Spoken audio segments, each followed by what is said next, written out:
Olá, hoje nós estamos aqui no Café Cravo e Canela, um espaço lindo que foi cedido pela Márcia, e a nossa convidada de hoje é a Jéssica, psicóloga. Tudo bem com você, Jéssica? Tudo, Beth. Obrigada pelo convite. Esse lugar aqui é incrível, principalmente vai combinar com o assunto, né, que nós conversaremos hoje, que apesar de ser um grande tabu, estou aqui para responder algumas perguntinhas. Então, tá bom. Jéssica, a gente sabe que a saúde e a sexualidade são coisas intrínsecas. Conta pra gente um pouco dessa saúde e sexualidade junto. Sim, eu sempre costumo usar a analogia que a sexualidade, Beth, é como se fosse uma grande casa, assim.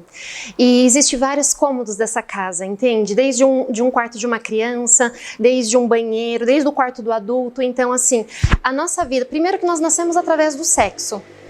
Depois disso, o que acontece? Quando a nossa mãe estava grávida, qual que é a primeira coisa? É menino ou menina. Então, assim, apesar da sexualidade fazer muito parte da nossa vida, chega um momento da história que fala, e agora, né? Como vamos falar com os nossos filhos, com os adolescentes, com meu parceiro sobre sexualidade?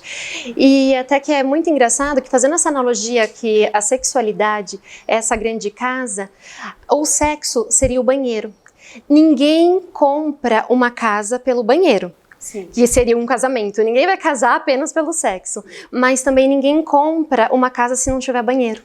Então, tá tudo realmente muito misturado. A nossa saúde, a sexualidade, muitas coisas estão extremamente envolvidas, porque é a base. Igual nós precisamos comer, beber, ter relação sexual, ter essas partes de relacionamento, porque sexo não é apenas penetração. Tem muitas outras coisas no meio de tudo isso. Estão envolvidas, né? Sim. Então, e quais são os pontos que você considera importante da sexualidade, tanto para a mulher quanto para o homem?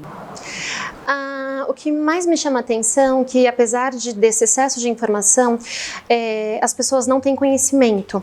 Então, eu lembro uma vez uma paciente no consultório que ela teve um parto normal e o médico falou, depois dá uma olhadinha para ver se ficou tudo ok aí embaixo. Ela virou para mim e falou assim, Jéssica, como eu vou saber o que tinha lá embaixo? Eu nunca me olhei. Então, agora que nós estamos nesse processo de precisar, esse autoconhecimento, as pessoas elas sabem de coisas, mas elas não conseguem se conhecer. Então, quando o homem consegue saber a resposta sexual dele, ele sabe exatamente a hora que ele vai ejacular. Então, com isso, ele já evita uma ejaculação precoce. A mulher, na hora que ela conhece esse corpo, ela sabe exatamente o horário que ela consegue ter um orgasmo e como que tem que ser essa frequência de contato para ter prazer. Daí ela consegue se observar. Então, a falta de conhecimento que muitas vezes gera todas as disfunções sexuais. E a gente, assim, com o tempo, a gente sabe que existe um tabu, principalmente da mulher, nessa questão de se tocar, de se conhecer. Eu não sei se você encontra isso, não sei se isso é comum no seu consultório, esse tipo de paciente. Sim, na verdade, até uma das técnicas que nós utilizamos é o processo de autoconhecimento, é o processo de masturbação, porque infelizmente nós temos ainda um grande índice de mulheres que, por não se conhecerem, não conseguem chegar ao orgasmo. E, por exemplo, mulheres que conseguem chegar ao orgasmo através de penetração, nós temos apenas 30%. Então, tem pessoas que falam, mas é um tipo só de orgasmo e tudo mais. Tem o orgasmo clitoriano, tem o orgasmo vaginal, tem agora esse squirt. Então, assim, antes a mulher não sabia nada de sexualidade. Daí veio a pílula e falou assim, olha, agora você pode ter sexo para o seu prazer. E daí eles exigem que as mulheres tenham múltiplos orgasmos, que as mulheres nem sabem que é múltiplos orgasmos, porque são picos, assim. Sim. É como se fosse uma montanha-russa, você vai, mas você nunca chega. Às vezes é melhor você ter um único que vai no pico e depois vem o relaxamento. Sim. E daí a mulher fica curtir perdida. Aquilo, né? Aproveitar aquele momento. E a gente sabe que a mulher, ela precisa de algo mais para chegar a esse ponto, a chegar ao orgasmo. Não é só você chegar lá pronto, né? Então a gente tem toda uma estrutura, um envolvimento antes. Toda uma preliminar. Eu acho importante isso, né? Porque para o homem é muito mais fácil.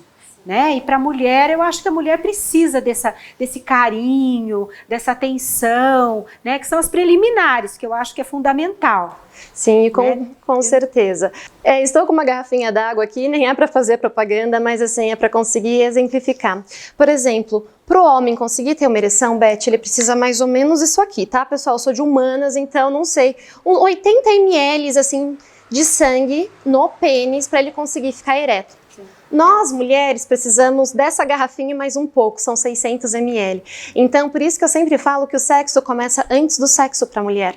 Então, ela precisa estar preparada, por isso que o prazer da mulher é muito maior, porque só o clitóris, que é desse tamanho, corresponde a 3 vezes mais todo o tamanho do pênis ereto e de toda a sensibilidade. Então, o nosso orgasmo ele é muito mais intenso. E quando tem todo esse prazer acumulado, muitas mulheres conseguem apenas chegar ao orgasmo clitoriano, mas mesmo assim o percentual não é tão alto por essa falta de conhecimento. Então, imagina só, você tem um órgão no seu corpo desse tamanho que tem 3 vezes mais todas as terminações nervosas do pênis inteiro do homem, e mesmo assim a mulher é único, exclusivo, esse órgão apenas para o prazer, e tem mulheres que não sabem utilizar. Então é como se fosse um desperdício, sabe? Você tem uma Ferrari e não sabe como fazer. Como liga esse negócio? Você tem uma superpotência, é muito prazeroso e você não tem a possibilidade por conta da falta de conhecimento. E todas as mulheres conseguem, exceto se tiver aquela questão de extirpação que acontecia antigamente em alguns países, e fazer infibulação, ficava só o buraquinho só para receber a entrada do pênis e o buraquinho para fazer xixi.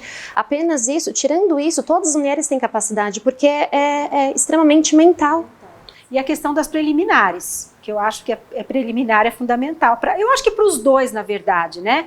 Eu acho que é fundamental, mas para a mulher eu acho que isso é mais, aflora mais ainda. Sim, mas é exatamente o exemplo da água, porque até conseguir encher essa garrafinha d'água... Precisa muito. Demais. O homem pensou em sexo, pronto.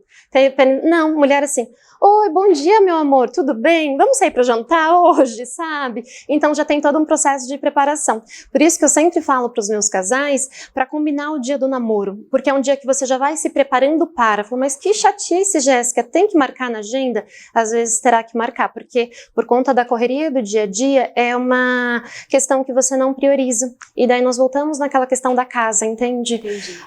São vários cômodos, porém, se não tiver o banheiro, você vai sentir falta. Então, não é que seja fundamental, mas é muito importante para a conexão do casal. E os homens, às vezes, não entendem isso, porque eles pegam a régua de vida deles, né? Imagina se eu tô excitada aqui no ponto, como assim? Não é só fazer alguma coisa?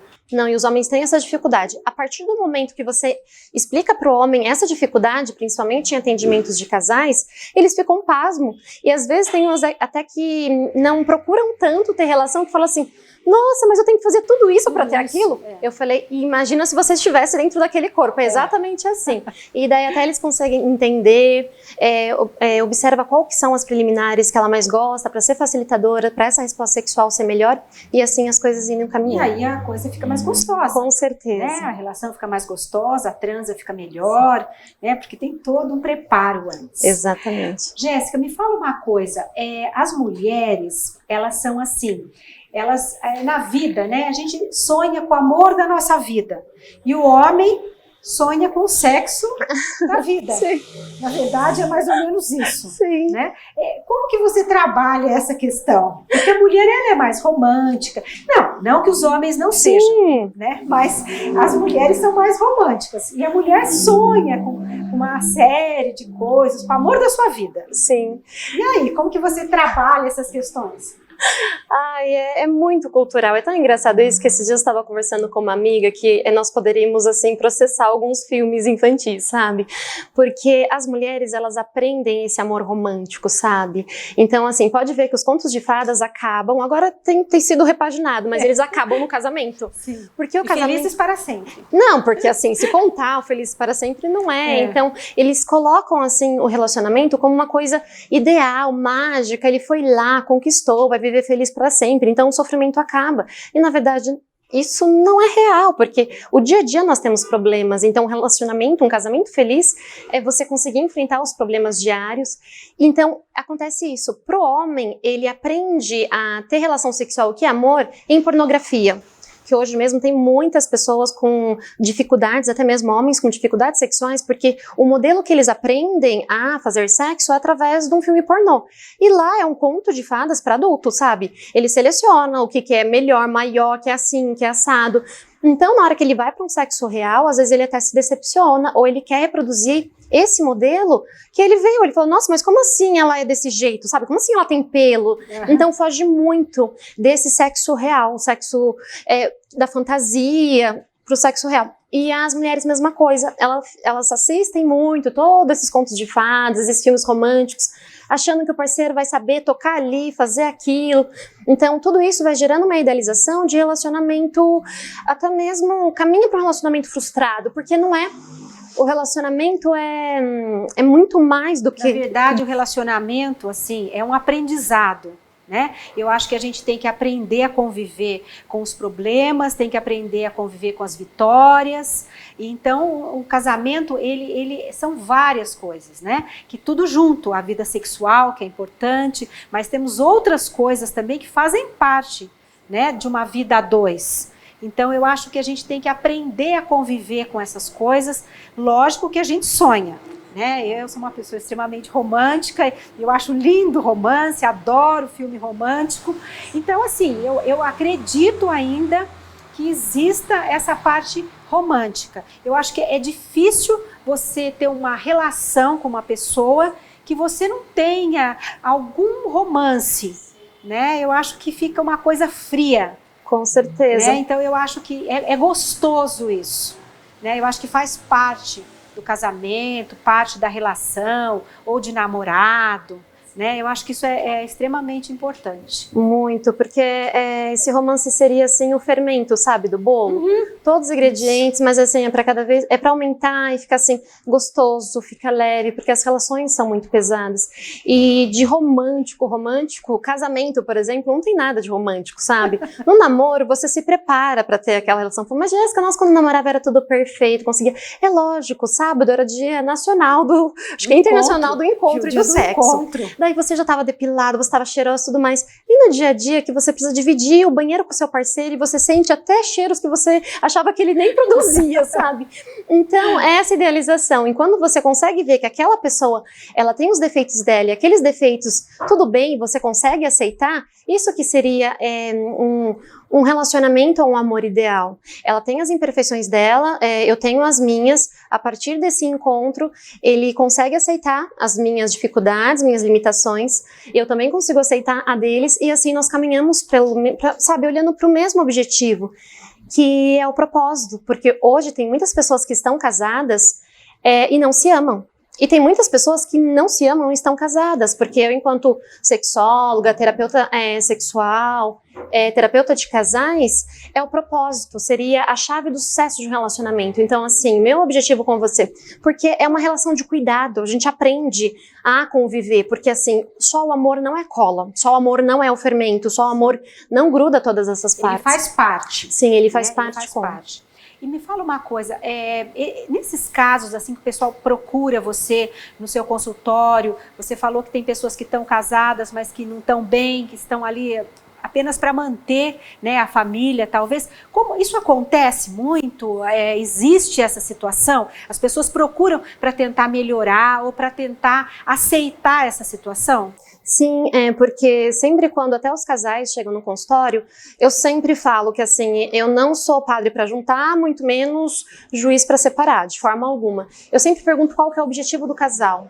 Então, por exemplo, teve uma vez que eu atendi um casal que eles tinham um filho de 2 anos e o relacionamento totalmente bagunçado, sabe? Ele já estava em relacionamento extraconjugal, ela descobriu, quebrou confiança, 1 milhão de coisas. Eu falei assim, o que vocês querem? Como eu posso ajudá-los?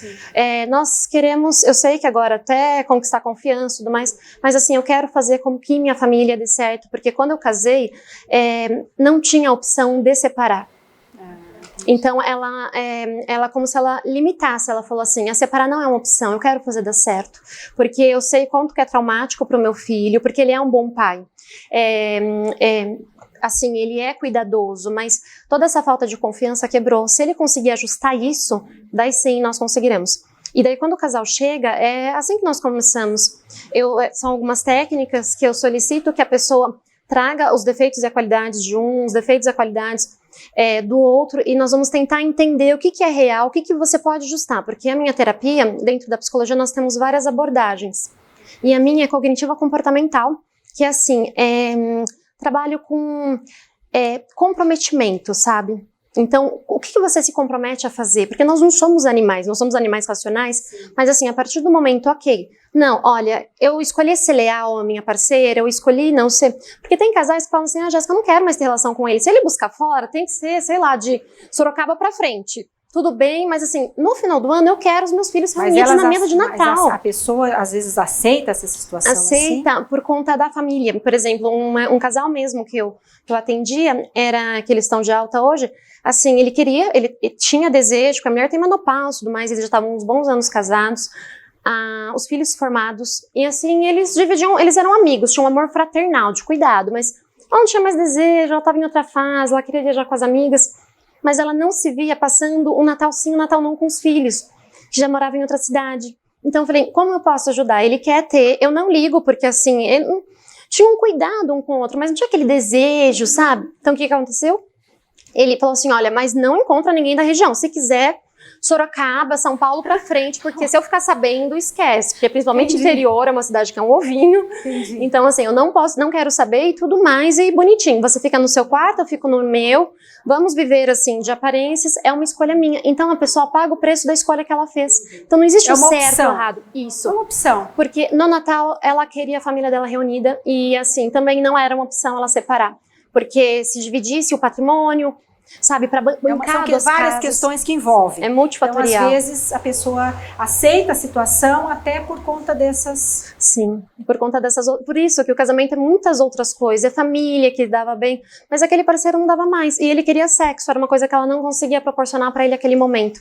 E como o homem, ele aprende socialmente a separar essa questão do sexo, do amor e a mulher, tá tudo junto e misturado, por isso que fica bagunçado a mulher ter prazer sem estar gostando e tudo mais, que hoje em dia tem melhorado tudo isso, ela falou, tudo bem, ele tem relação, se cuida, porque às vezes nós vamos dividir talher e tudo mais, para não trazer nenhuma doença assim para casa, mas do mais, assim, vivemos de aparência, vamos viajar juntos, ele é uma pessoa super legal, bacana, conversa, minha família adora ele. Na verdade, um relacionamento aberto, né? Sim, e no lado dela, ela falou assim, não, sabe, se eu me encantar com alguma pessoa, mas assim, não é meu objetivo de vida nesse momento, eu já tive meus 3 filhos, eu já tô bem, sabe, eu gosto, então assim, tem outras coisas que influenciam, então o que é amor, né, Beth? A gente pode ficar aqui... É verdade. Escorrendo esse assunto o dia inteiro. É verdade. Jéssica, vamos fazer um breve intervalo e voltamos daqui a pouco. Até já.